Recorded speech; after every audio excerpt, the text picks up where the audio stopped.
చెప్పుల హరీష్ రావు అంటే ఆయనకు చాలా బేసిక్స్ అంటే ఆయన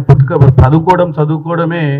ఆక్స్ఫర్డ్ యూనివర్సిటీలో చదువుకొని వచ్చినటువంటి స్థాయి ఉన్న వ్యక్తిగా లేదా వాళ్ళ మామ 80,000 పుస్తకాలు చదివిండు కదా మరి దాంట్లో 40,000 ఈయన వాళ్ళ మామ చదివిన పుస్తకాలలో ఉన్న నాలెడ్జ్ని ఈయనకు కూడా ఏమంటారు అవగాహన అంటే ఆ పక్కన తిరిగి దాంట్లోకి వెళ్ళి 40,000 ఈయన కంటిన్యూ అంటే అంత తెలివితేటలు పెరిగినట్టుగా ఇప్పుడున్న ముఖ్యమంత్రికి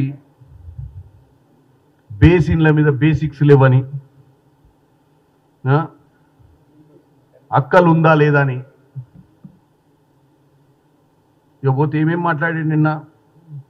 నల్లమల్ల పులి అంటావు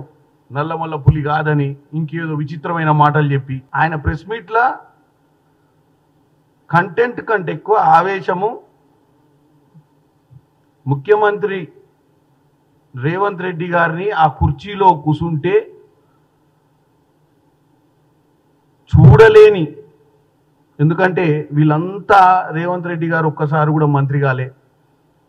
ఒక్కసారి కూడా అధికారంలో లేకుండా డైరెక్ట్గా వీళ్ళకు ఉన్నటువంటి పొగరు వీళ్ళ నియంత ఆలోచనలను అధిగమించి ముఖ్యమంత్రి కావడాన్ని ఈ సంవత్సరంన్నరలో ఎన్నోసార్లు మనం హరీష్ రావు గారు ప్రెస్ మీట్లు పెట్టంగా చూసినాం కానీ నిన్న ప్రెస్ మీట్ల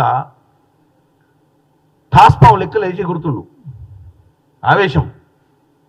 ఏదో అక్కడ ఏదో అడుగుతుంటే 2-3 పాయింట్లు దొరికితే తట్టుకోలేక ఆ వీడియోలు తెచ్చి ఆడ ప్లే చేసి తెలంగాణ ప్రజల ముందు ఇక మొత్తం బయటపడ్డాడు. నదీ జనాలు మీ అయ్యా జాగిరా అంటాడు. ఎవరయ్యా జాగిరి కాదు నదీ జలాలు. నదీ జలాలు గోదావరి కృష్ణ రెండు మన దగ్గర ఉన్నటువంటి జీవనదులు. ఆ రెండు నదుల కిందనే మనం సాగు చేసుకుంటాం.